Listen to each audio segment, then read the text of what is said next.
বিসমিল্লাহির রহমানির রহিম। আজ দেশনেত্রী বেগম খালেদা জিয়ার জানাজায় আমরা উপস্থিত হয়েছি।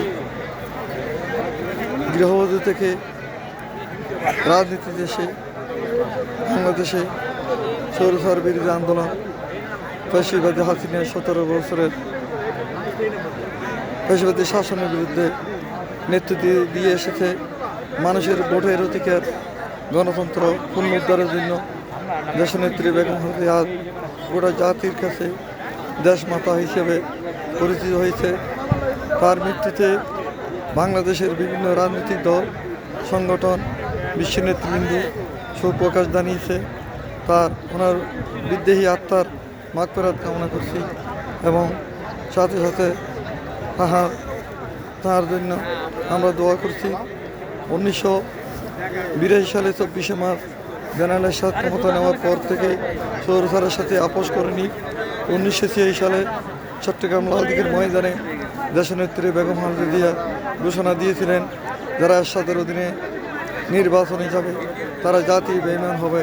কিন্তু বেগম খালেদা জিয়া সেদিন আপোষ করেনি। নেত্রী হিসেবে খ্যাতি লাভ করেছেন। দেশনেত্রী বেগম খালেদা জিয়া 1991 সালের সাধারণ নির্বাচন করে বাংলাদেশে প্রথম মহিলা প্রধানমন্ত্রী হিসেবে শপথ নেন, সরকার গঠন করেন। তার নেতৃত্বে বাংলাদেশ সংসদীয় গণতন্ত্র এবং উন্নয়নে এগিয়ে যায়।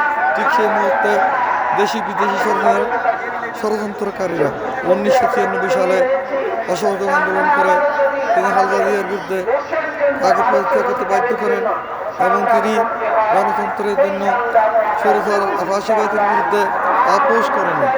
আজকে তিনি 1983 সাল থেকে 2025 সাল পর্যন্ত বাংলাদেশে গণতন্ত্রের জন্য সংগ্রাম করেছে, আধিপত্যবাদ বিরোধী আন্দোলন করেছে। সেই জন্য আজকে বাংলাদেশের জনমন্ত্রিত নেত্রী হিসেবে উপাধি লাভ করছে। আমরা সবাই তার জানাজায় অংশগ্রহণ করে ওনার বিদেহী আত্মার মাগফিরাত কামনা করছি। আল্লাহ হাফেজ। বাংলাদেশ জিন্দাবাদ।